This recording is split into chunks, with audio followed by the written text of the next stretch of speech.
warning did God give Moses on Mount Sinai? This is the question that we seek to answer today as we continue our verse-by-verse study of the book of Exodus on walking through the Bible. His word, the glory of his cross. If you have a Bible with you, you can turn to Exodus chapter 19. We're going to be reading from verses 21 to 25. If you don't have a Bible, don't worry. Just follow along with us on the screen. The version that we'll be reading from is the New King James Version. So, Exodus 19, beginning at verse 21.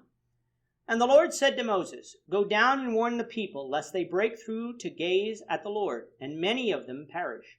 And let the priests who come near the Lord consecrate themselves, lest the Lord break out against them. But Moses said to the Lord, The people cannot come up to Mount Sinai, for you warned us, saying, Set bounds around the mountain and consecrate it. Then the Lord said to him, Away, get down and then come up, you and Aaron with you. But do not let the priests and the people break through to come up to the Lord, lest he break out against them. So Moses went down to the people and spoke to them. Children of Israel are now at Mount Sinai. They have been told by Moses that if they obey the Lord's statutes and commands, then they would be a special treasure to God, a kingdom of priests and a holy nation.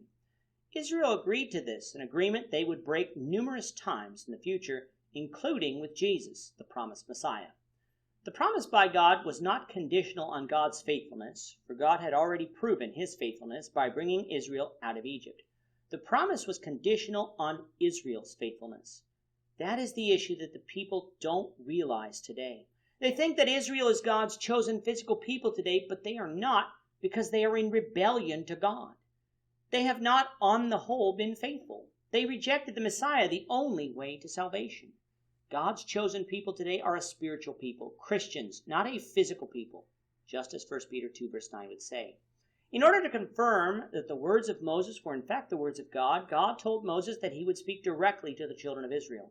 In order to prepare themselves for this, they were to consecrate themselves for 2 days and wash their clothes, and then on the third day, he would appear to them. In our last episode, we had God's appearance at Mount Sinai. When the trumpet sounded, it signified that the children of Israel were to go to the mountain. They were not to climb the mountain or touch the mountain, lest they die. What we have described is an awe-inspiring scene.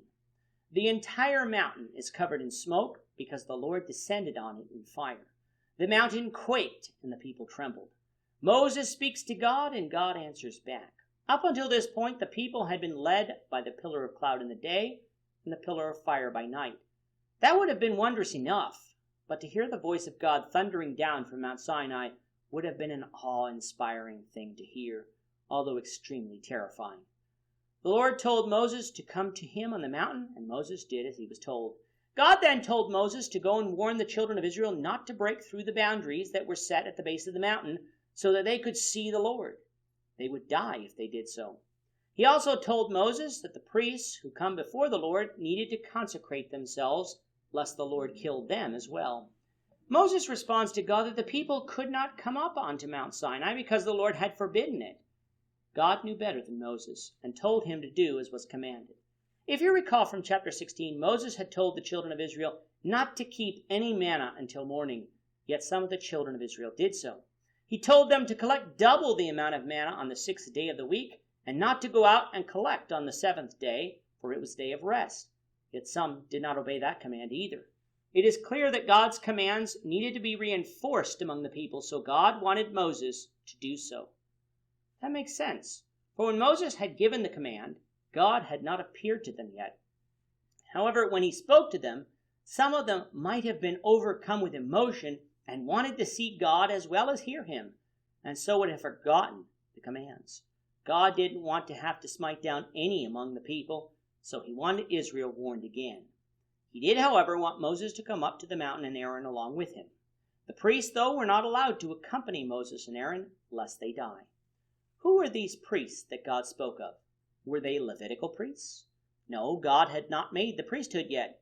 Remember back from chapter 19 that Jethro was a priest. Typically, the heads of families were priests and offered sacrifices to God. That would change under the law of Moses, but since the Levitical priesthood had not yet been established, these priests from every family must have been what God was referring to. Moses, having heard the words of God, went and spoke them to the people. What we have in chapter 20 is what we call the Ten Commandments. It was spoken by God directly to the people, an important point that we will discuss in the next episode. With that, our time is up for today. Lord willing, we hope you'll join us for tomorrow's discussion of Exodus chapter 20, verses 1 to 7, as we continue our walk through the Bible, one verse at a time. Thank you for watching today's episode. We hope that you found it edifying and ask that you not only subscribe to our channel and podcast, but that you like and share this episode among your friends so that the saving gospel of Jesus Christ can go out to the whole world. Of his cross.